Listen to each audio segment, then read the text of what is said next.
5절 말씀입니다. 하나님의 말씀은 시편 42편 5절 말씀입니다. 내 영혼아 내가 어찌하여 낙심하며 어찌하여 내 속에서 불안해하는가.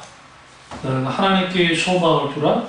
그가 나타나 도우심으로 말미암아 내가 여전히 찬송하리로다. 아멘. 말씀 제목은 낭만하는 내 영혼의 회복이라는 말씀입니다. 낭만하는 내 영혼의 회복이라는 말씀으로 은혜를 나누도록 하겠습니다. 우리가 하나님을 잘 믿지만 그 믿는 속에서 우리 그 과정 우리도 모르게 낭만하는 상황이 벌어질 때가 있습니다. 어떤 문제가 생겼을 때, 어떤 상황이 벌어졌을 때 내가 그것의 실질적인 당사자가 되면 너무 아픈 겁니다. 그러니까 때로는 하나님이 주시는 징계의 아픔이나 때로는 사탄이 주는 시험이 우리에게 힘들기도 하지만 또 우리가 어떤 그 문제를 만날 때 인간이 만들어낸 세상이 불완전하기 때문에 그 불완전함 속에서 주어지는 고통이 있습니다. 어제 청인 삼성경기 한강에서 하다가 아주 건장한 젊은 그 남자가 물에 빠져 죽었습니다. 물살이 센데 그게 이제 수영을 하다가요. 그 생각해보세요. 그 하루아침에 남편을 잃어버린 그 아내, 그것도 그 아내의 생일이었다는데 아주 건강한 사람이 그것도 천연 삼종 경기를 할 정도면은 우리나라에서 정말 대단한 사람들이 하는 일들인데 크게 가버린 거예요. 그러면 그 남아있는 그 가족은 얼마나 큰 이제 고통 가운데 있겠습니까? 그러니까 그런 낙마함이 찾아올 때가 있습니다. 문제는 뭐냐면 하나님이 우리에게 때로는 징계의 아픔을 주시거나 때로는 사탄이 우리를 짓눌러서 아프기도 하지만 때로는 우리 스스로가 큰 고통을 부여할 때가 있습니다. 잠언서 12장 25절에 근심이 사하게 있으면 번뇌도 많다고 성경 말합니다. 그러니까 우리 하나님 앞에 우리를 짓누르는 것들이 있습니다. 그 짓누르는 것은 결국은 죄 때문에 짓누르기도 하고 때로는 어떤 문제와 고통 때문에 짓누르기도 합니다.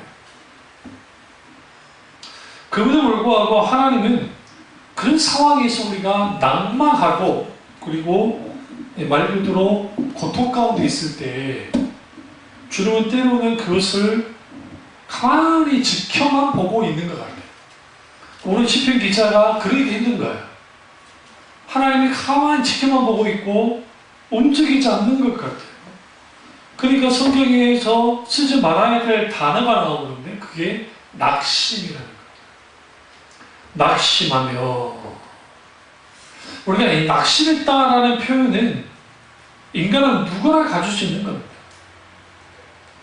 그럼에도 불구하고 그 낙심은 결국은 오늘 이 시편 기자가 아주 깊은 슬픔을 가장 큰 고통을 표현하는 말입니다.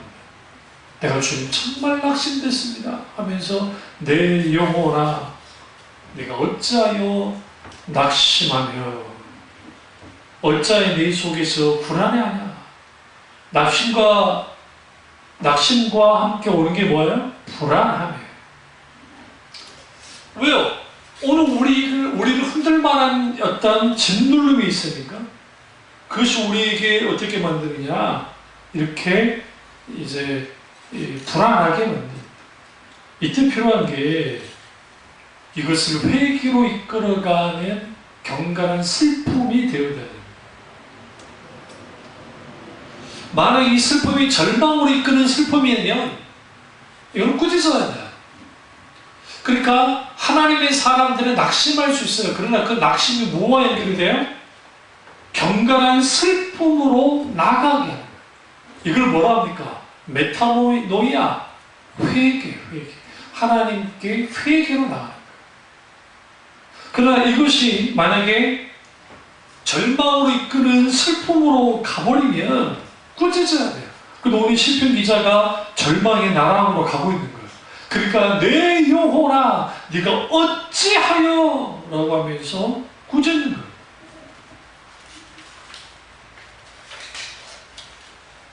그러면 우리는 이러한 그 낙심이 왜 생깁니까? 당연히 생겨요. 왜 생기냐면 우리는 연약하기 때문에 아무리 잘난 사람도 아무리 그런 사람도 한순간에 그냥 끝날 수 있어요. 그래서 오늘 이 고라의 자손이 이제 이 시편의 이 말씀을 쭉 하면서 내 영혼아 하면서 자기 자신을 향해서 말씀을 선포하잖아요. 그러면서 인간이 근본적으로 낭망하는 그런 것들이 있다는 겁니다. 언제 낭망하느냐? 죄로 인해서 눌릴 때 낭망하고요. 언제 낭망하느냐? 하나님의 은혜가 멈추고 사라져버린 듯한 상황이 벌어질 때. 언제 낭망하느냐? 내가 생각하는 것보다 더 좋지 못한 일들이 연속 일어나는 거예요. 이 정도면 됐겠다 싶은데 일어납니다. 그러다 보면 거기서 낭망하게 돼요. 그리고 인간이 갖고 있는 근본적인 것은 그 수고함의 문제예요. 그 수고함이, 고통스러움이, 아픔이 낭망하게 만드는 거예요. 중요한 것은 하나님의 자녀들도 낭망한다는 거예요. 낙심한다는 거예요. 지금 제가 읽고 있는 책이 긍정의 배신이라는 책인데, 어제는 징그록 책을 오늘 낮에 책을 다 읽었고 이제 하루 만에 다 읽었는데요. 그리고 이제 긍정의 배신하는 책을 거의 한 90페이지 정도 읽었는데, 그게 이 사람 믿는 사람은 아닌데 소위 조엘 오스틴이라든지 그리고 잘못된 긍정 소교자들을 향해서도 이제 맹렬하게 비판하는 게 있습니다. 그 적극적 사고방식에 대해서도 강력하게 비판하고. 근데 그걸 보면 사람들이 낙심해 있으면 그래 오늘 낙심함 속에서 감사하고 기뻐하고 그리고 여기에서 정말 더욱더 힘을 내야 돼. 어떻게 들으면 그게 성경적인 것 같은데 또 그런 태도 자체는 나쁜 건 아니에요. 그런데 우리가 우리 마음만을 내가 이렇게 세운다고 해서 그런 것들을 통해서 이 모든 문제를 해결하느냐? 그렇지 않아요. 자칭 행복전도사라는 여자분이 계셨는데요.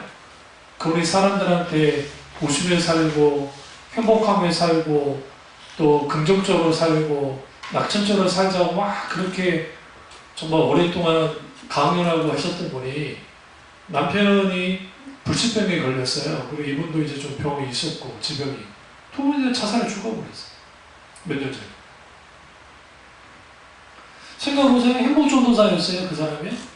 그런데 자살을 죽어버렸어요. 사람들이 그거 보고 충격받았잖아요.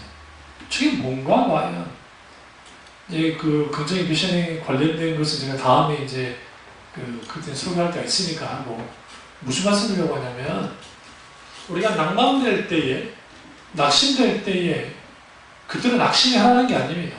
자포자기 하라는 건 아니고 내 고통이 내 이 내면에 있는 그 아픔을 있는 그대로 느끼면서 이것을 하나님께로 가져나가야 돼요.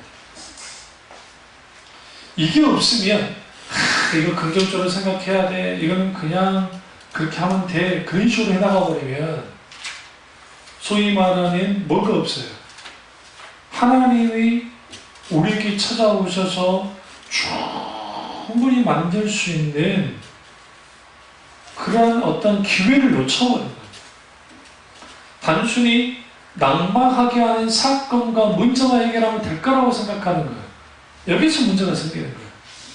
그래서 여러분 여기서 중요한 거는 우리는 낙심한 것 그 자체가 문제가 아니라 여기서 가장 먼저 크게 세 가지를 점검을 해야 되는데 하나는 첫 번째는 내 마음의 태도를 점검해야 돼요. 내 영혼아 내가 어찌하여 내 속에 불안해하나. 그래서 하나님께 소망을 두라면서 오늘 시편 기자의 태도가 하나님을 향합니다. 첫 번째. 두 번째는 내 마음을 점검해야 돼요. 그러니까 내 마음이 점검되어야 돼요. 내가 낙심한 것 자체가 문제가 아니라 그 낙심한 것 때문에 그 상황에서 내가 하나님을 바라보는 태도를 갖고 있느냐. 첫 번째. 두 번째는 내 마음을 점검하는. 근데 그 내 마음을 점검할 때에 오늘 너무 고통스러운 거죠. 여전히 짓눌려 있는 것이죠. 그럼에도 불구하고 내 마음을 점검해야 돼. 그리고 우리에게 편한 게 뭐냐면 충분히 세 번째로 하나님께 기도해야 돼요. 그러니까 낙심될 때에 기도 외에는 이것으로부터 벗어날 길이 하나도 없어요. 그런 의미에서 우리는 충분히 하나님 앞에 뭐 해야 되느냐? 기도해야 돼요. 그런데 모든 소망이 끊어져 버린 것 같은 상황이 벌어질 때가 있단 말이죠. 그럼에도 불구하고 성도는 모든 실망감 속에서 여전히 소망을 붙들고 있어야 돼요. 특별히 주님이 내 죄를 용서하신다는 것, 주님이 나를 회복시키신다고 하는 소망이 있어야 돼요. 이게 없으면 벗어날 수가 없어요. 그래서 오늘 시편 기자가 끝없이 뭐 하느냐? 이제는 이 부분에서 말해요. 1절과 2절 보세요. 하나님이여 사슴이 시냇물을 찾기에 갈급한 같이 내 영혼이 주를 찾기에 갈급하니이다. 여기서 사슴이 시냇물을 찾는다는 표현은 뭐와 관계 있는 거냐면 이거는 숫사슴이에요. 히브리어에서 숫사슴인데 숫사슴이 이제 생존 본능에 의해서 암사슴을 이제 번식을 위해서 찾으러 다닙니다. 그런데 이제 이렇게 잘 만나가지고 하면 괜찮은데 그러다 보면 자기도 모르게 먼 데까지 나가다가 광야에 깊숙하게 들어가는 거예요. 광야에 깊숙하게 들어가면 거기서 무슨 일이 벌어지느냐? 물이 없는 곳까지 들어갔다가 거기서 방황하다가 죽게 됩니다. 오늘 시편 기자가 그걸 염두에 두면서 쓰는 거예요. 이제는 물 한 모금이라도 마셔야 살 것 같은 그런 상황에 빠졌는데 죽을 위기에 있는데 그 사슴이 그 시냇물, 물을 찾는 것처럼 내 영혼이 주님을 찾기에 갈급합니다. 이게 목숨 걸고 찾는 거예요. 우리가 하나님을 찾되 내 생명을 걸면서 찾아야 돼요. 그럼 낙심은 뭡니까? 낙심이 왜 무섭냐면 하나님의 주신 소망을 끊어버려요. 이게 문제예요. 다시 말하면 낙심을 절망이라는 표현을 쓰면 절망은 소망을 끊어버리는 거예요. 그러면 그 소망을 끊어버리는데 뭐까지 끊어버리는 거예요? 하나님의 긍휼을 바랄 수도 없다는 생각에 빠지게 되는 거예요. 거기에서 낙심이 찾아옵니다. 그래서 우리는 하나님은 우리가 낙심에 빠졌을 때 낭망하는 내 영혼을 주님이 회복시키시기를 주님이 너무너무 원하십니다. 근데 이제 문제는 이런 낭만의 이 문제가 이상할 정도로 해결이 잘 안 되는 거예요. 왜 해결이 잘 안 되느냐면 우리가 어떤 문제 속에 딱 있게 되어지면 그냥 하나님께로 이렇게 쭉 달려가면 좋잖아요. 근데 안 달려요. 뭘 하느냐? 계속 스스로 뭐 하느냐? 스스로 갇혀요. 그러니까 자기 어떤 심령 상태, 낭만한 심령 상태에 갇히기도 하고 상황에 갇히기도 하고 환경에 갇히기도 하고 막 그래요. 마치 이거야, 사형 선고를 받아놓은 사형수처럼 있는 거야. 우리나라야 여전히 사형제도가 있지만 집행을 안 했잖아요. 김명삼 대통령 이후로. 그러니까 우리는 거의 뭐 폐주국가나 다름없는데, 그러나 대통령 명령에서 법무부 장관이 사인을 하는 순간 즉시 효력이 발생해서 뭐합니까? 사형 집행이 가능합니다. 마치 그런 상태에 있게 되어지면 하나님의 자녀라 할지라도 그 상황 속에서 깊은 고통의 시련 속으로 들어가 버립니다. 그러면서 자기 고통에, 자기 어떤 불안함에, 자기 두려움에 딱 갇혀요. 스스로 숨어버리기도 하고, 갇히기도 하고, 또 어떤 사람은 회피하기도 해요. 피하는 거예요. 피해버리기도 하고. 그러다 보면 거기에서 이제 뭐 하느냐, 그 낙심 속에서 계속 이제 허덕이는 거예요. 이러한 부분을 오늘 시편 기자가 깊은 이런 상황 속에서 이제 뭐 하느냐,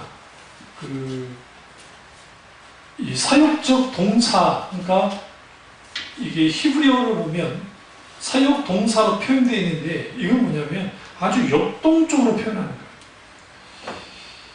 그러니까 여기서 내 영혼아 내가 어찌하여 낙심하며 라고 되어 있잖아요. 근데 히브리어로 이걸 이렇게 읽을 수 있어요. 내가 어찌하여 스스로를 가라앉히며 어찌하여 나를 소란스럽게 만드느냐, 이런 표현으로서 쓰이는데, 이거는 뭐냐면 하나님의 백성이 지나치게 낙담하고, 그러니까 낙심에 빠질 수 있고, 또 그렇게 되는 것이 어떤 면에서는 이러한 것들이 아무리 영적으로 강한 사람이라 할지라도 일어날 수 있다는 사실. 나는 그런 게 아니야. 아니에요. 사실은 여기서 지금 낙심시키는 것은 하나님이 낙심시킨 게 아니에요. 사탄이 뒤에서만 한 것도 있지만 사실 이 낙심을 시키는 것은 스스로 낙담하게, 스스로 낙심시킨 거예요. 그러니까 오늘 시편 기자가 내 영혼아 네가 어찌하여 낙심하며 라면서 선언하죠. 선포. 그래서 여러분 여기서 우리가 분명하게 볼 게 뭐냐면, 하나님이 그러면 우리에게 원하는 게 뭘 거냐는 거예요. 이때 낮아지는 겁니다. 그러니까 우리는 일부러 고난을 만날 필요는 없지만 그 고난 가운데서 낮아지는 줄, 낮춰주는 거예요. 겸손해지는 거예요. 그리고 그 겸손함 속에서 뼈저리 느낄 게 뭐냐면, 내가 하나님 없이는 살 수 없다는 거, 하나님의 도우심 없이는 설 수가 없다는 거, 내가 하나님만 바라보면서 살아야 된다는 것을 뼈저리게 느끼게, 그걸 느끼는 거예요. 그러면 그 자체가 우리에게 뭘 가져다 주냐면 하나님께 겸비하게 합니다. 그 겸비함이 있어야 회복으로 가요. 그러니까 하나님 앞에 겸비함이 없으면 우리 영적인 회복은 안 돼요. 그러니까 성경에 내 백성이 악한 길을 떠나 겸비하여 내게 기도하며 내가 하늘에서 듣고 너희 죄를 사하고 하면서 회복시키신다 말씀하시잖아요. 이때 가장 중요한 게, 거기에 회개하고 악한 길에서 돌아오고 그거 다 중요해요. 그런데 거기서 가장 중요한 게 겸비하는 거예요. 겸비함이 뭐한 게냐면 겸손하게 하나님을 엎드리는 거예요. 자기 처지를 인식하는 거예요. 정확하게 내가 어떤 상태에 있다는 것을 아는 거예요. 하나님은. 그러니까 그 겸비함이 있으면 겸손해집니다. 심령이 가난해집니다. 심령이 가난해지면 가난해질수록 거기에 뭐가 있어요? 은혜가 있어요. 근데 문제가 뭐냐면 하나님을 찾지 않는 상황이면 이게 우리를 절망으로 걸고 가요. 고통으로 걸고 가요. 그리고 그렇게 되면 거기서 숨 쉴 수가 없어요. 너무너무 고통스러워서, 너무너무 힘들어서. 그래서 오늘 시편 기자가 분명하게 이런 부분에 있어 이제 이 낭만함에 대해서 하는데, 그러면 이 낭만함으로서, 이 낙심으로부터 어떻게 그러면 이제 벗어날 것인가? 그걸 좀 볼 필요가 있습니다. 첫째는 지나치게 슬퍼할 필요가 없습니다.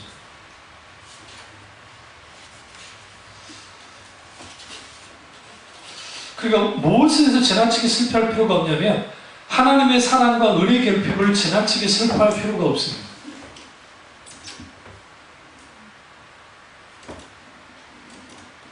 왜냐하면 하나님의 백성에게는 하나님의 사랑의 보증이 있어요.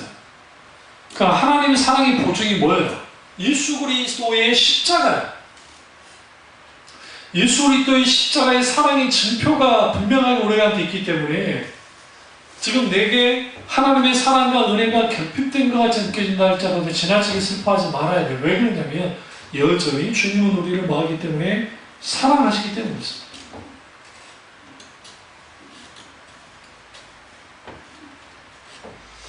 그리고 주님은 거기에서 우리에게 계속적으로 어떻게 찾아오냐면 때로는 사람마다 달라요. 때로는 주님이 지켜보시기도 하고 때로는 즉시 끌어안아 주님 뭐 하시느냐 위로하기도 하고 새 힘을 주기도 하고 때로는 심지어 기적을 베풀어서 하나님의 놀라운 역사를 이루게 만들기도 합니다. 그럼에도 불구하고 여전히 하나님의 사랑과 은혜가 좀 결핍됐다고 해서 그 때문에 낙심할 필요는 없는 것은 여전히 주님은 우리를 사랑하시고 은혜를 주시기 때문에 다만 우리는 그걸 모르는 것뿐이에요. 그럼 왜 주님은 우리에게 때로는 은혜를 거두실 때가 있냐? 죄 때문에 그럴 수도 있고 관계 문제 때문에 그럴 수도 있고 여러 가지 이유가 있겠지만 주는 그걸 통해서 결국은 신자가 고통 가운데 깊이 들어가잖아요. 그때 두 가지를 찾게 돼 있어요. 하나는 하나님을 찾게 돼 있고 다른 하나는 나는 누구인가? 내가 도대체 내 존재가 뭔가? 내가 왜 살았고 내가 무엇을 위해서 살아야만 하는가? 거기에 직면하게 돼요. 그랬을 때 내 자신이 나를 보게 되잖아요. 오늘 10편 기자처럼. 그러니까 형편없거든요. 낙심해 있고 불안해하고 막 그러거든요. 그러니까 그대로 있는 게 아니라 내 영혼아 어찌하여 낙심하며 어찌하여 내 속에서 불안해하냐 하면서 자기 자신을 향해서 선언하고 선포하고 막 그러는 거예요. 뭘 봤기 때문에 그 역경과 고난 속에서 낙심할 만한 상황 속에서 문제 속에서 자기를 봤기 때문에 이게 은혜예요. 어떻게 하나님은 하나님의 사람들의 교만을 어떻게 깨뜨리느냐? 그렇게 깨뜨려요. 어떤 식으로? 우리가 그 고난 속에서 무너짐을 경험할 때, 때로는 그 낙심을 경험하게 될 때, 그 상황 속에서 하나님께로 나오면 되는 거예요. 베드로의 위대함이 어디에 있냐면, 베드로는 특별히 그렇게 잘 배운 사람도 아니고 실수도 많아요. 그런데 그런 낙심하는 자리에서 결국은 하나님만을 바라고 찾아요. 주님을. 그러니까 무리를 걷다가 떨어질 때도 주님을 찾잖아요. 살려달라고. 주님께. 결국 신앙의 성패는 어떤 그 고통과 문자와 낭만 속에 있을 때에 그 성패는 어디에서 갈려져 나가냐면 지속적으로 언제든지 내가 이렇게 연약하고 보잘것없고 아무것도 아니라는 것을 분명히 알고 나는 항상 주님의 손을 내미는 거예요. 그 자세를. 그렇게 되어지면 거기에서 내가 분명하게 이제 이 낙심감 속에서 나를 보게 되고 또 하나는 하나님을 알게 되는 거예요. 찰스 스윈돌 목사님에 대한 글이 오늘 이번에 그 편지에 잠깐 나왔는데요. 그 찰스 스윈돌 목사님이 아주 귀한 분입니다. 그러나 그분이 사역은 평탄하지 않았어요. 왜 그러냐면 제 언어로 딱 말하면 원색적인 복음, 원래적인 하나님의 복음만을 선포했어요. 그 시대의 사람들이 세상과 타협하는 설교를 하지 않았습니다. 그러니까 교회마다 옳지 않은 거예요. 초청하지도 않고. 그분이 돌아가시고 난 다음에 빛을 발했잖아요. 그러니까 저희들도 어렸을 때 찰스 스윈더 목사님이나 그 신학생 때 그분의 책을 읽었거든요. 왜 그럴 수밖에 없냐면 각 세대마다 빛의 역할을 했던 분들은 그렇게까지 세상에 막 그렇게 원하지 않았어요. 우리 이렇게 생각하잖아요. 우리 교회도 어느 정도 규모가 있고 어느 정도 성장되어져서 이제 일반 교회들처럼 예를 들어 막 저기 뭡니까 이제 형식과 의식과 같이 가면서 그렇게 해서 좀 안정을 하면서 목회하면 좋지 않을까? 그럴 수도 있겠죠. 근데 그거 아세요? 그런 목회하면 뭐 할 거예요? 막만. 아니 그러니까 그 저기 뭐 N교회든 저희 서초교회든 S교회든 수만 명을 모이는데 거기에 진리가 없고 만약에 거기에 하나님의 나라의 복음이 실제 없다고 한다면 그거 어떻게 할 거예요? 적은 게 좋다는 게 아닙니다. 제가 그 말씀 드리려는 게 아니고 그거 상관없이 김남주 목사님이 했던 말이 뭐라요? 교회의 수가 중요한 건 아니고 그 수가 많든 적든 그게 중요한 게 아니라 주님이 원하는 교회냐 아니냐가 중요한 거예요. 그러니까 본인 교회가 어쨌든 그 개척한 교회가 약 4,000명 되는데 과거 제가 설교 들을 때 목사님이 진짜 울면서 이렇게 신앙생활을 시키면 다 나가시라고 합니다. 왜 그런 말 하는지 그런 말이 쉽게 나올 수도 없어요. 하나님이 원하는 교회로 가지 않으면 그 목회 사역을 뭐하러 할 것이며 뭐 할 거예요? 우리나라에서 가장 재정이 투명한 교회이고요. 그리고 총신대 총장을 시켜주겠다고 해도 안 하신대요. 서로 하려고 하잖아요. 그럼 왜 그렇게 고군분투하면서 목회를 그렇게 합니까?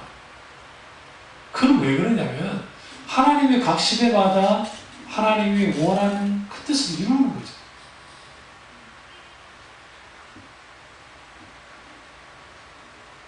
그러니까 세상의 평가는 세상의 기준 가지고 평가를 해버리는 거예요. 그러니까 무슨 문제 생기면 전화 쪼르르 걸어가지고 막 사람들이 막 이렇게 움직이고 막 그게 일상적인 거 아닙니까? 교회들마다. 교회가 어떤 문제가 좀 생기면 생긴 사람한테 전화해가지고 해결해주고 하나님이 그 사람을 만족했는지 아닌지도 모르는 상태에서. 그러니까 우리도 모르는 상태에서 우리는 뭐 하게 되냐면 세상이 주는 기준 가지고 그 기준 속에서 그렇게 되는 거예요. 그러니까 그 긍정의 소위 복음이라고 일컬어지는 그 부류분들은 오늘 이 시편 42편을 무엇을 위한 수단으로 가냐면 봐라 우리 시편 기자가 이런 속에서 낙심하지 않았지 않냐. 우리도 낙심하지 말고 믿음으로 이걸 꿋꿋이 이겨내고 결국 우리는 하나님 우리를 행복하게 원하시고 하나님 우리는 승리하게 원하시고 하나님 복주기를 원하신다. 그러니까 우리는 믿음으로 승리하자. 낙심하지 말아라. 언뜻 들으면 그 말이 맞는 것 같은데 오늘 시편 기자는 그걸 말하는 게 아니에요. 여기서 보시면 제가 무슨 말씀 드리려고 하냐면 낙심하게 되고 고통 가운데 있을 때 하나님을 알아야 돼요. 찰스 스윈더 목사님의 책 가운데 하나님 알기라는 책이 있는데 거기에 이게 제임스 페커 목사님의 하나님 아는 지식과 거의 연장선상이 있다고 해도 과언이 아닐 정도인데 근데 거기에 하나님을 아는 게 굉장히 중요해요. 낙심함 속에서 하나님의 본심을 아는 것이고 낙심함 속에서 하나님을 아는 거야. 경험함 통해서 깊이 그 속에서 내가 하나님을 알게 되어졌을 때 아하 이분이 나의 하나님이셨구나.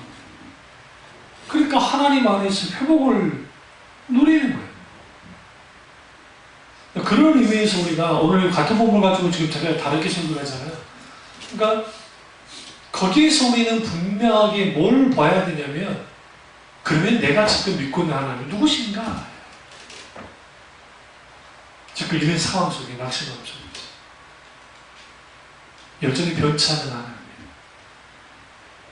여전히 그 변치 않는 하나님을 만나야 돼요. 그리고 그 하나님이 결국 뭐 하신다? 우리를 은혜의 힘으로 예수 그리스도를 따르게 만드시고 은혜의 사랑으로 그리스도를 바라보게 만드신다는 것을 알게 만드는 거죠. 실제로 경험하게 만드는 거죠. 그리고 여기서 중요한 게 뭐냐면 하나님이 다루십니다. 많은 사람들은 오늘 이 시편 42편에서 왜 하나님이 이 시편 40편 고라의 자손에게 주님이 침묵하셨을까? 여기에는 여러 가지가 이유가 있겠지만, 근데 여기서 가장 중요한 것은 주님이 오늘 이 고라의 자손을 다루시는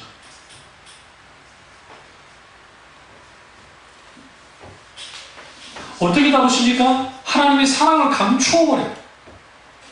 그분의 은혜를 중지시켜버리고 그분의 얼굴빛을 거두는 거예요. 왜 그럴까요? 왜 하나님이 그렇게 했을까요? 하나님이 그렇게 다루심을 통해서 그 과정 속에서 하나님 은혜의 힘과 그분을 향한 그들의 이 사랑의 힘을 강화시키기 위해서 주님을 더욱더 뜨겁게 사랑하게 만듭니다. 누가복음 24장 28절에 엠마오로 가는 두 제자를 주님이 만나십니다. 그리고 만나서 주님이 대화하십니다. 그런데 주님 자신을 드러내지 않았어요. 보여주지 않았어요. 근데 그들은, 그러니까 보여줬지만 그들이 예수님인 줄을 알지 못했어요. 그리고 거기에서 그들이 여전히 슬픔 속에 있었고, 그러나 주님이 구약에 있는 말씀 중에 모든 말씀을 통해서 예수 그리스도가 십자가에 죽어서 고난당해야 될 것에 대해서 쭉 말씀하셨어요. 그래 그들이 여전히 뭐였어요? 슬픔 속에 있었단 말이에요. 네? 그러니까 우리가 두 눈이 가려워져 버리면, 영적으로 가려워져 버리면 주님이 내 앞에서 말씀하셔도 몰라요. 다만 이 말 하잖아요. 그 말씀을 들었을 때 뜨거웠었다. 예수님이 갑자기 사라지는 생각이 나와요. 그리고 그들이 이제 예루살렘에서 엠마오로 돌아갔다가 다시 길을 잡아서 예루살렘으로 돌아가서 그들이 뭡니까? 큰 기쁨으로 뭐라 했다고요? 예수 그리스도께서 부활하셨다고 그들이 증언합니다. 뭘로 바뀌었어요? 슬픔이 변하여 기쁨으로 바뀌어버립니다. 하나님이 원하는 게 그거예요. 왜 주님 우리에게 낙심할 수밖에 없는 상황 가운데 우리를 때로는 가장 내버려둔 것 같이 놔두시느냐? 하나님을 향한 사랑을 강화시키고 우리가 더욱더 하나님을 사랑합니다. 이것은 하나님이 일부러 만든 것이 아니라 인간의 연약함 속에서 나타나는 것들이에요.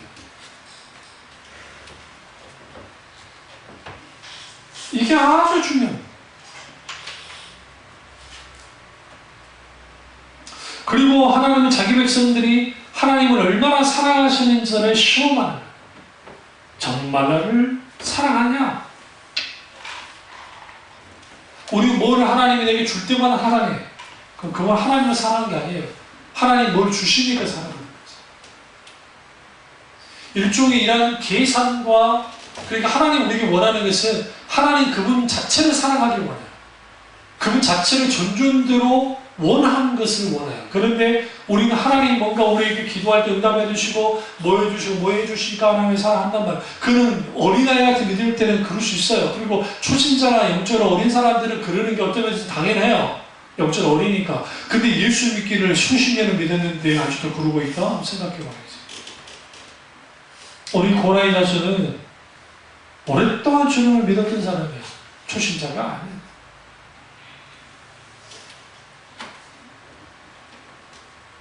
그리고 하나님께서는 왜 이토록 우리에게 낙심하는 그런 상황을 이렇게까지 보여주는가? 그 이유는 두 가지이기 때문이에요. 하나는 우리 교만을 깨뜨리기 위해서. 교만이라는 게 뭐냐면, 목에 기부스 두고, 그것도 교만이겠죠. 그러나 교만은 하나님 없이 하는 모든 것들을 교만한 거예요. 그러니까 하나님 그분이 나와 함께 하시고 역사하셔야 되는데 그러니까 하나님을 필요로 하지 않는 모든 것들을 교만한 거예요. 뭐 그럴 때 있잖아요. 자기 능력과 자기 방법과 자기 기준 가지고 사는 거예요. 그래서 우리는 뭐 해야 되냐면 정말 우리는 이 하나님 그분이 내게 있어서 정말 내가 사랑해야만 하고 그분 없이 살 수 없다는 것을 뼈저리게 시켜야 돼요. 오늘 그 편집을 9월 15로 글을 보니까 하나님의 관광객이 되자라는 챕터가 있더라고요. 그걸 보고 제가 참 웃었는데 뭐 그분 말이 맞아요. 우리가 해외여행을 딱 가게 되면 집안에 그냥 그 호텔에 처박혀가지고 아니면 숙소에 처박혀가지고 그대로 막 시간 때우는 사람들이 거의 없어요. 그러니까 어느 도시에 오랫동안 머무는 여행이 아닌 이상은 여기도 갔다 여기도 갔다 하는데 우리도 그러잖아요. 우리 여기 사니까 잘 모르지만 이제 우리가 만약에 예를 들어 우리도 어쩌다 한 번씩 꼭 경복궁을 가거나 아니면 뭐 어디 거기를 가면 외국인 관광객들 사진을 찍잖아요. 우리는 안 찍는데 우리 간판 찍습니까 이런 거? 안 찍잖아요. 찍을 이유가 없잖아요. 그런데 그 사람들한테는 이름이 다 우리나라 언어가 얼마나 예쁜 거냐면 한글이 요즘에 떠요. 그런데 왜 그러냐면 이게 기하학적으로 이게 아주 막 너무나 예쁜 거예요. 그러니까 이 사람들이 이게 뭔지 모르잖아요. 그래서 이제 우스갯소리 전에 화장실이 써있는데 그걸 찍고 있어요. 화장실인데 그 사람들이 이게 뭔지 모르니까 얼마나 그러면 그럼 왜 그런다고 생각하세요? 그러면 사람들이 탄성을 지릅니다. 우와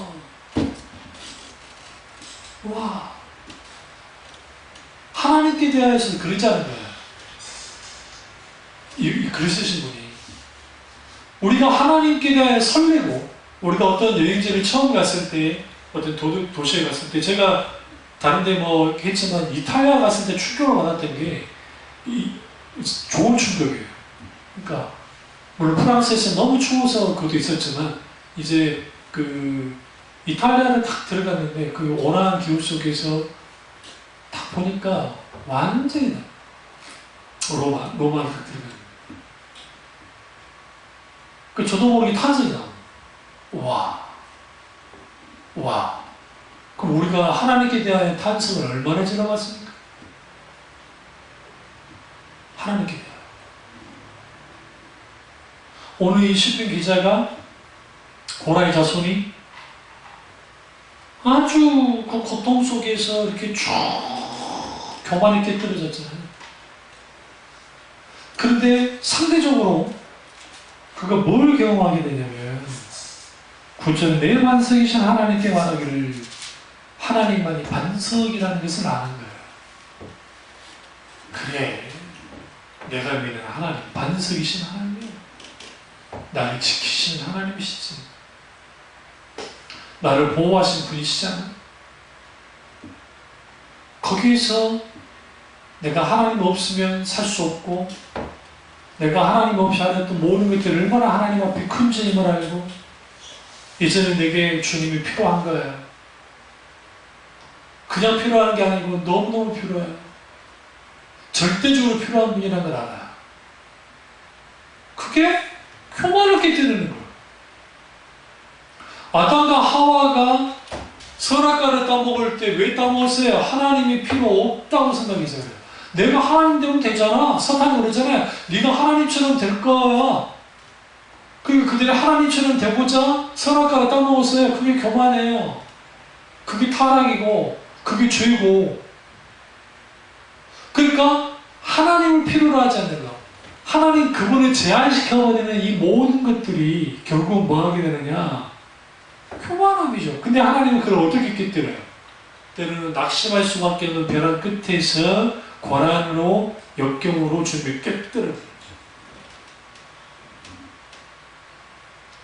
그런 의미에서는 그게 은혜예요. 숨겨진 하나님.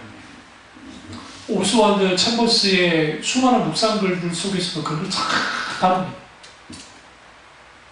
깊이.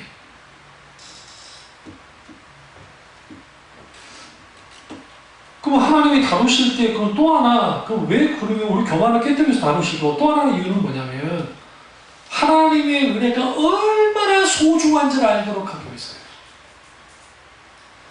그러니까 하나님의 은혜가, 하나님의 사랑이 너무너무 소중한 거예요.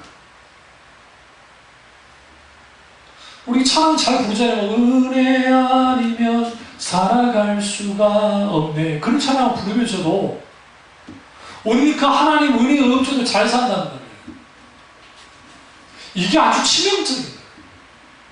그래서 때로는 인생에 이런 거센 풍파가 계속 휘몰아치면 사람이 아주 절망하고 나가 떨어질 수밖에 없으니까 하나님이 그렇게까지 몰지는 않지만, 그러나 때로는 주님이 감당할 만한 시험을 허락하셔서 거기서 주님 우리를 충분히 다루십니다. 그리고 우리 높아진 마음을 깨뜨리고 하나님 은혜 없이는 살 수 없다는 것을 분명히 알게 만드는 거죠. 그래서 제가 성경에서 가장 사랑하는 게 시편인데, 시편에는 너무 인간미가 철철 넘쳐요.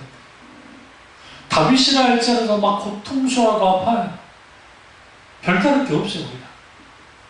그런데 그 속에서 깊이 고난을 묵상하고 나아갈 때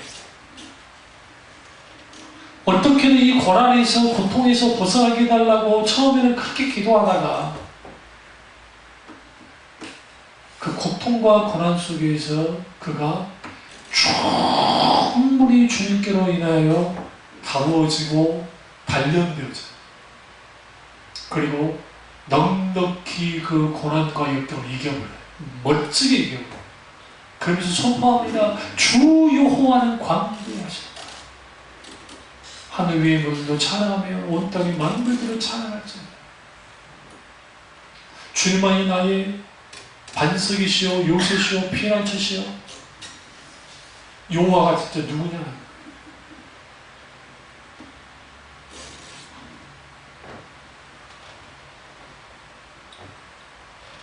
그런 의미에서 적극 사고방식이나 번영뉴스는 주로 위로되는 소리를 많이 하잖아요. 이런 식으로 그런 막 하잖아요.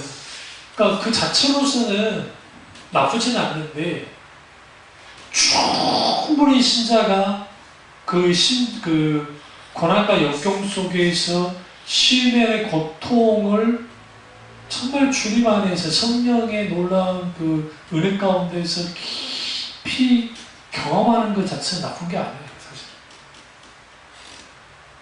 뭐냐면 그 과정에서 하나님이 다루시고 만져졌을 때 너무너무 빛나는 거예요.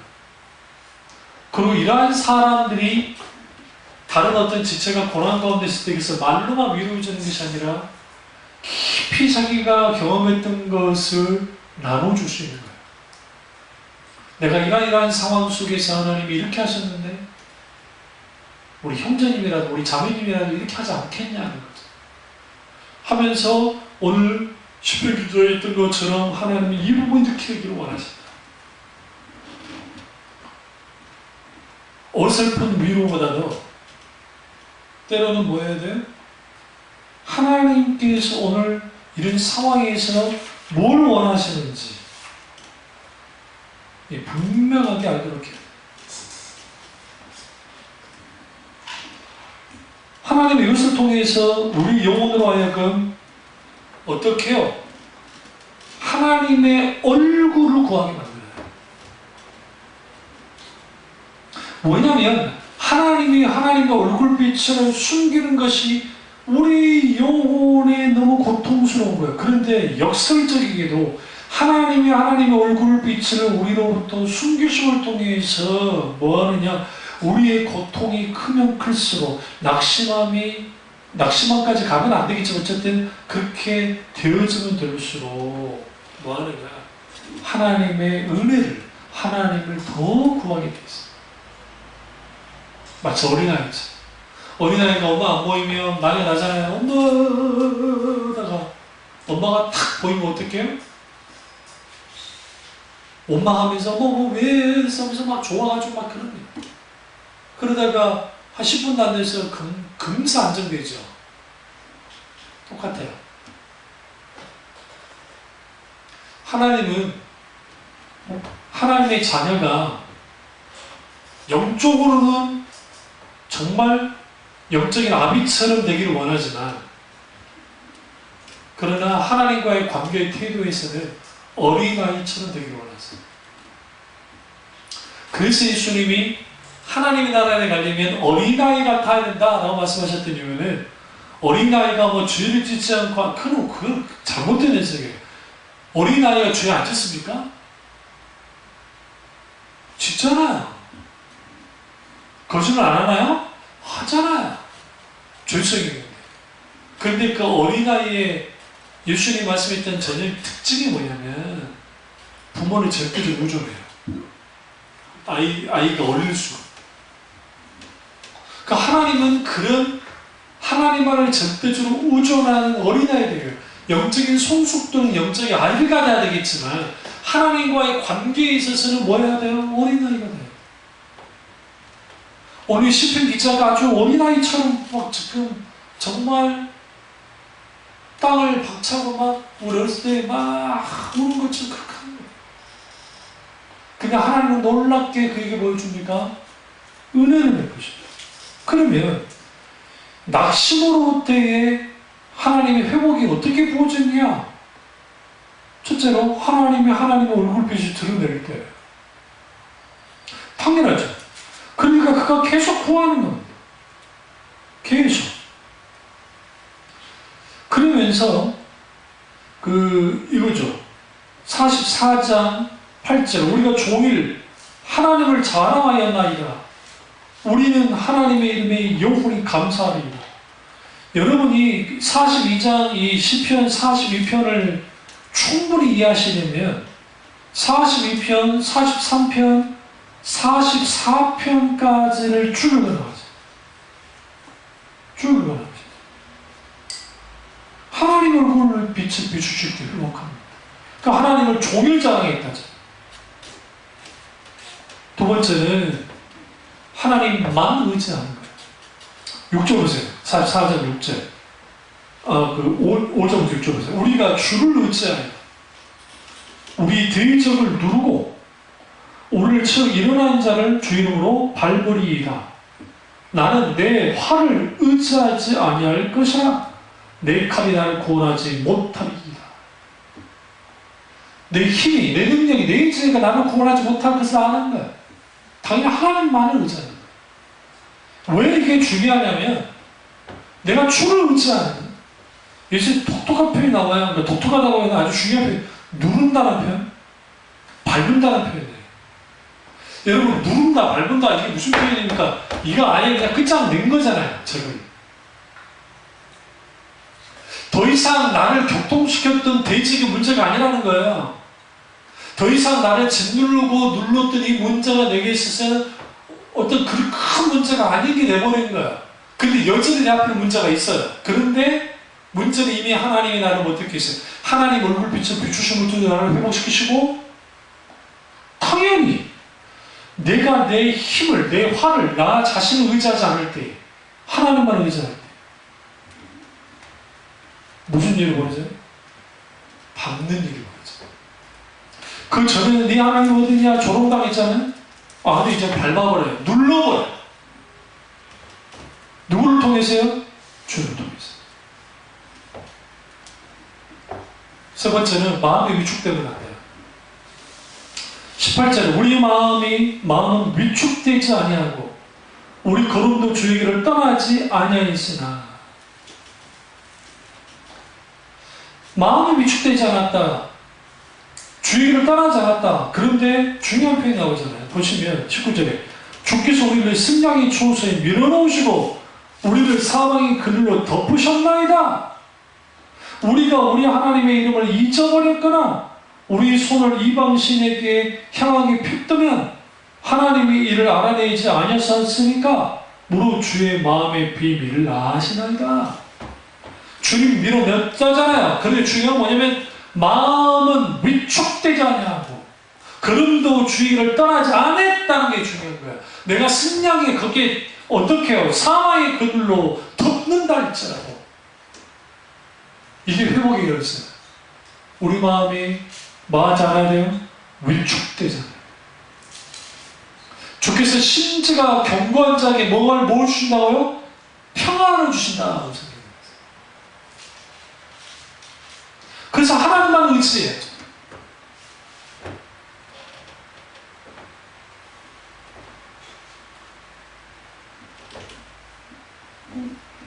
그리고 마지막으로 하나님의 도움을 간청해야 됩니다. 회복시켜달라고. 44장 20절 보세요. 일어나 우리를 도우소서. 주의 인자하심으로 우리를 구원하소서.